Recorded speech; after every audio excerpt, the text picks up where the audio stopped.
শুধু মানুষেরই কাটা ছেঁড়া হয় এমনটা না, ঘাও চুলকানি মেশিনেরও হয়। তো মেশিনের যেখানে ঘা হবে বা কেটে যাবে চিড়ে যাবে তার জন্য কিন্তু স্যাভলন স্যাভলন সুরক্ষা। তো দেখুন মজার একটি বিষয়,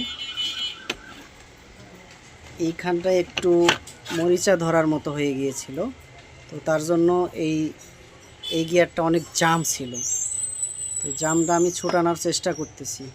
তো এই জন্যই আমি স্যাভলন ব্যবহার করি। স্যাভলনটা ব্যবহার করলে এটা মরিচা পড়ার ভাবটা একটু কম হয় এবং এটা পিচ্ছিল জাতীয়, তো এটা গিয়ারটাও ভালোভাবে ঘুরে। তো মেশিনে এটা আমি খুলে নিয়েছি, এটা খুলে নিয়ে লাগিয়ে দেব। তো মেশিনের টুকটাক সার্ভিসিং আমি নিজেই করার চেষ্টা করি। এখন মোটামুটি সব কাজই করার মানে অভিজ্ঞতা অনেকটা চলে এসেছে আমার, তো আমি নিজেই করি। তো যারা নতুন দোকানদার, যদি কোনো সমস্যা হয় আমার সাথে যোগাযোগ করতে পারেন, আমি চেষ্টা করব ছোটোখাটো সমাধান দেওয়ার। তো ধন্যবাদ সকলকে।